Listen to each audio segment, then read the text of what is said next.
A few decades ago, travel was a luxury only for the wealthy, those who can spare time and money to explore other parts of the world. Today, travel is an experience for everyone.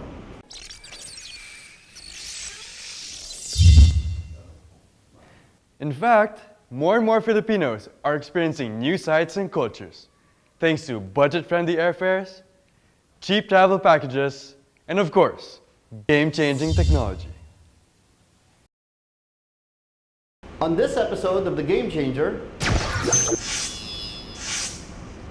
we're giving you the latest and most useful mobile apps that will make travel hassle-free and a lot more convenient.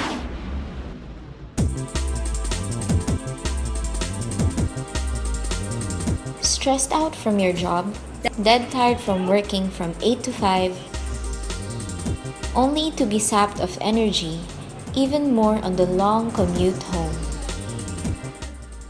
Even lazing on weekends is not enough to revive your sagging spirit. You're simply burnt out. If you can only get away from it all. Wait, actually, you can.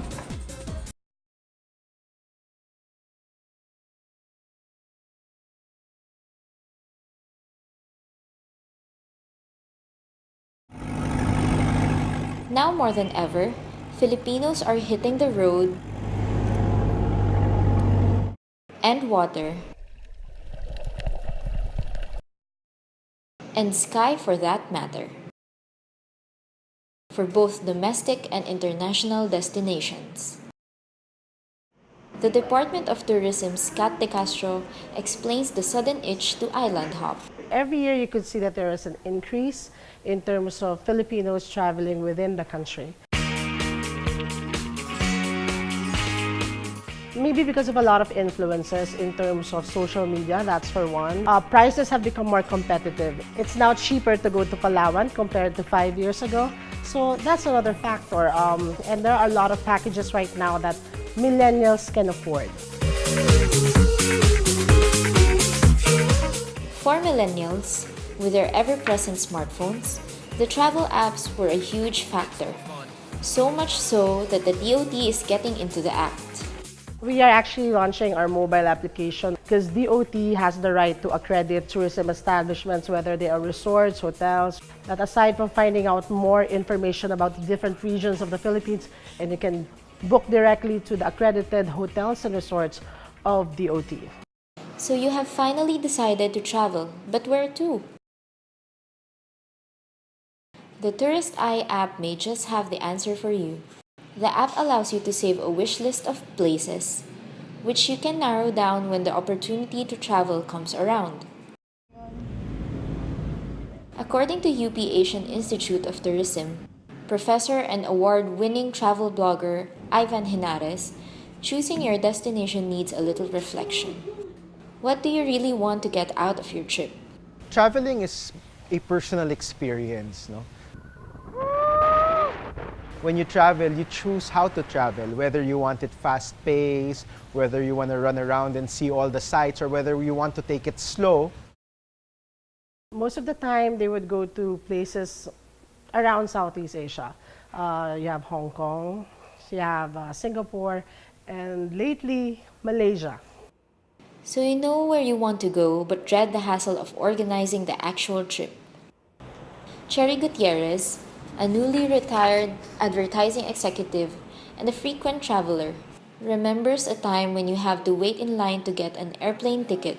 It's queuing up to buy the airline ticket. I hate ko pa naman. It's a pet peeve of mine, queuing up. So that was the most difficult part.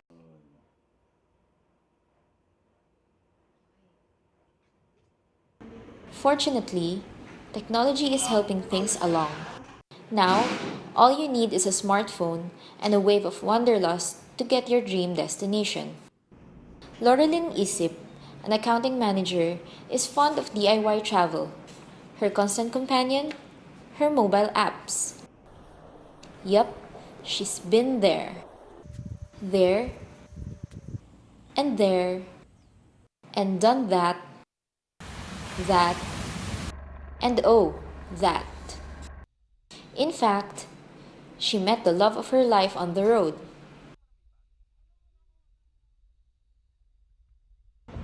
So let's take it from the expert. Like most young travelers these days, Laurelyn plans her vacations around a very important factor: budget. I always consider budget and time in choosing where to go, and most of the time, fly where the deals are. It's easier to fly where there is promo fares kaysa yung magde-decide ka na this is where I want to go, pero going there is so expensive.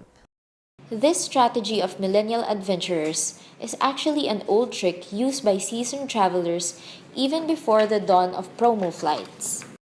Because flight prices are the most volatile of all, no? It's usually the flight that you have to plan first.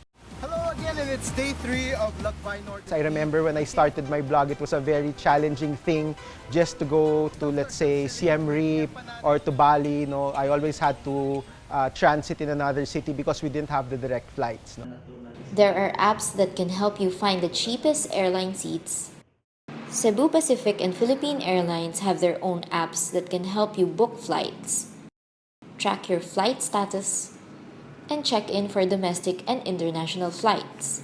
No airline preference? If you're looking for the most budget-friendly fare, Skyscanner Philippines is the app for you. Simply type in your point of origin, destination, and travel dates. The app will round up all flights, listing them from economy to executive class.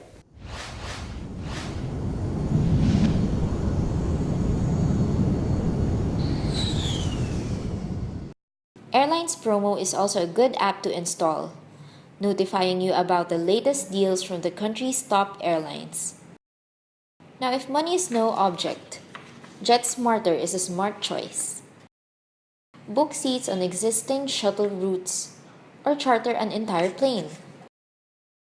Okay, after getting the round-trip tickets, next comes looking for a place to stay. Traveling has changed a lot, no, because of technology. Now you can compare prices, no? Previously, you'd have to email the hotels one by one. Apps like Agoda, Expedia, Hotel Quickly, and Trivago are indispensable to today's smart travelers. The apps help users look for accommodations near their areas of interest, be it on the same block as popular museums or in the middle of a city's party scene. When I leave, I know where I'm staying.